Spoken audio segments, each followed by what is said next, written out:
Then అంటే అమ్మకి job వచ్చింది అనడం ఏంటి అని అంటే లైక్ మమ్మీ వాళ్ళు మా అంటే మా నాన్నమ్మ వాళ్ళ ఇంటి నుంచి సపరేట్ అయ్యాక ఆల్మోస్ట్ ఒక 1.5 ఇయర్ కష్టపడ్డారు. తర్వాత నాకు అరౌండ్ 2.5 ఇయర్స్ అప్పుడు మా అమ్మకి జాబ్ వచ్చింది. అంటే అంతకుముందు నాకు ఒక అదేంటిది నర్సరీ అంగన్వాడీలా ఉంటుంది కదా, అక్కడ వేశారు నన్ను.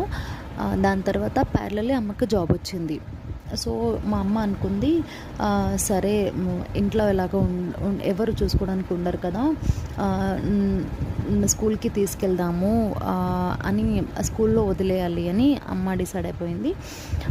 తొందరగానే 1 ఇయర్, ఆల్మోస్ట్ 1 ఇయర్ త్వరగానే వేసింది మా అమ్మ నాకు స్కూల్కి వెళ్ళాను. అంటే అమ్మ ఏం డిసైడ్ అయింది అని అంటే, సరే ఎక్కడో అక్కడ ఉంచడం ఎందుకు, స్కూల్లో ఉంచుతాము, ఒకవేళ డల్గా ఉంది అంటే మళ్ళీ అదే క్లాస్ చదువుకుంటుంది, లేకపోతే నెక్స్ట్ కంటిన్యూ చేద్దాము అనే మైండ్ సెట్లో ఉన్నది మా అమ్మ. నేను ఒకప్పుడు బ్రిలియంట్ స్టూడెంట్ అనమాట. 98, 99, 97% వచ్చేది నాకు. అలానే కంటిన్యూ అయింది నా స్కూల్ లైఫ్ అంతా. యాక్చువల్లీ ఇవి కష్టం, ఆ ఏజ్లో నాకు కష్టం అంటే ఏంటో తెలీదు.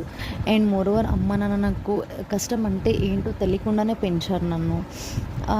అండ్ అప్పుడు మైండ్ సెట్టే వేరు. యూజువల్లీ తెలుసు కదా 90 కిడ్స్ మైండ్ సెట్ ఎట్లా ఉంటుండే అప్పుడు అని.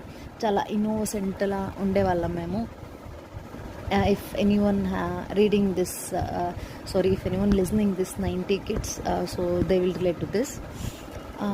అది ఏరియా అంటే చాలా బాగుంటుండే ఏరియా. మొత్తం మా స్కూల్ వాళ్ళే ఉండే అదంతలో. ఎందుకంటే అది మా ఏరియాకి ఆ స్కూల్ దగ్గర అన్నమాట. ఆల్మోస్ట్ అందరూ అదే స్కూల్లో. అక్కడే మా ఇంటి ఓనర్ అక్కనే నా ట్యూషన్ చెప్పేది. అది ఇంత ఏరియా వాళ్ళందరూ ఆ ట్యూషన్కి. అంటే మేము ఒక టైం ఫిక్స్ చేసుకున్నాము. అంతా అదే ఏరియా కాబట్టి స్కూల్ వదలంగానే అందరూ కలిసి వచ్చాము. ఆల్మోస్ట్ ఒక 20+ మెంబర్స్ ఉంటుండే. అందరూ తోడుగా వచ్చేవాళ్ళం మేము. అన్న, అక్క, సీనియర్స్, జూనియర్స్, క్లాస్మేట్స్ అందరు అక్కడక్కడే ఉంటుండే. అందరూ కలిసి వస్తుండే, అందరూ కలిసి వెళ్తుండే స్కూల్కి. ట్యూషన్ కూడా ఓనర్ అక్క చెప్పేదే కాబట్టి అది ఇంత ఏరియాలో ఉండే వాళ్ళంతా ట్యూషన్కి వస్తుంటుండే.